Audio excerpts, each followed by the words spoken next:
In the aftermath of the Revolutionary War, the United States faced the monumental task of establishing a functional government. The nation's early leaders grappled with the challenge of crafting a system that balanced the principles of democracy with the practical necessities of governance. The result was the creation of the Articles of Confederation, which laid the foundation for the first national government of the United States. Under the Articles, the central government consisted of a unicameral Congress, where each state was represented by delegates chosen by their respective state legislatures. Each state had equal representation, regardless of population size or geographic area, reflecting the egalitarian principles that were central to the American Revolution. The primary purpose of the central government under the Articles was to coordinate the defense of the newly formed nation and to manage its foreign affairs. Congress had the authority to declare war, make peace, and negotiate treaties with foreign powers. Additionally, it was responsible for overseeing the administration of the Western territories acquired through the Treaty of Paris in 1783, including the establishment of policies for their governance and eventual admission to the Union as new states. However, the powers granted to the central government under the Articles were limited in scope and authority. Congress lacked the power to levy taxes directly on the American people, relying instead on requisitions from the states for funding. This often resulted in insufficient revenue to meet the nation's financial obligations, including the payment of debts incurred during the Revolutionary War. Furthermore, the central government had no authority to regulate interstate commerce or to enforce its decisions on individual states. This lack of centralized authority led to frequent disputes among the states over issues such as trade, tariffs, and boundary disputes, undermining the unity and stability of the fledgling nation. Despite its limitations, the Articles of Confederation represented an important milestone in American history, laying the groundwork for the principles of federalism and states' rights that would shape the development of the United States as a constitutional republic. However, the weaknesses inherent in the Confederation system would ultimately necessitate the drafting of a new constitution during the Constitutional Convention of 1787, leading to the establishment of a more robust and effective system of government under the United States Constitution.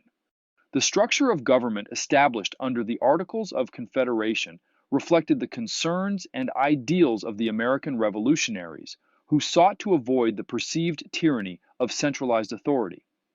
As a result, the Articles created a decentralized system of governance in which power was primarily vested in the individual states rather than a strong central government. At the heart of the government established by the Articles was the Unicameral Congress, composed of delegates appointed by the state legislatures. Each state was entitled to send between 2 and 7 delegates to Congress, with each delegation having 1 vote. This equal representation of the states in Congress was intended to ensure that no single state or region could dominate the affairs of the nation, thereby safeguarding the sovereignty and autonomy of each state. The powers granted to Congress under the Articles were deliberately limited in scope and authority. Congress had the authority to declare war, make peace, negotiate treaties, and manage relations with foreign powers.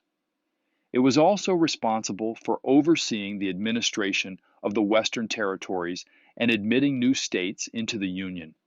However, Congress lacked the power to levy taxes directly on the American people or to regulate interstate commerce, severely limiting its ability to fund its operations and govern effectively. In addition to Congress, the Articles of Confederation established a weak executive branch consisting of a president whose powers were largely ceremonial in nature. The president of Congress was chosen by the delegates from among their own ranks and served a 1-year term. The president's duties included presiding over meetings of Congress and representing the nation in its dealings with foreign governments, but they had little real authority beyond that. The judicial branch under the Articles was also minimal, with no separate federal courts established to adjudicate disputes between states or interpret federal law. Instead, disputes between states were to be resolved by Congress, while each state retained its own judicial system to handle matters within its borders.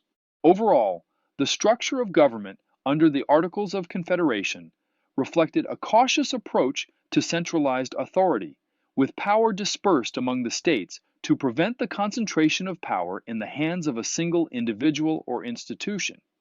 However, the weaknesses inherent in this decentralized system would ultimately prove to be its downfall, leading to the call for a new constitution and the establishment of a more robust system of government under the United States Constitution.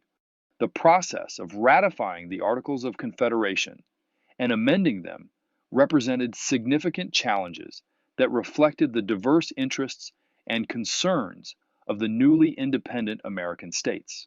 The Articles of Confederation required unanimous approval from all 13 states for ratification, a process that proved to be arduous and time-consuming. Each state had its own unique set of interests and priorities, and securing the consent of all of them was no easy task.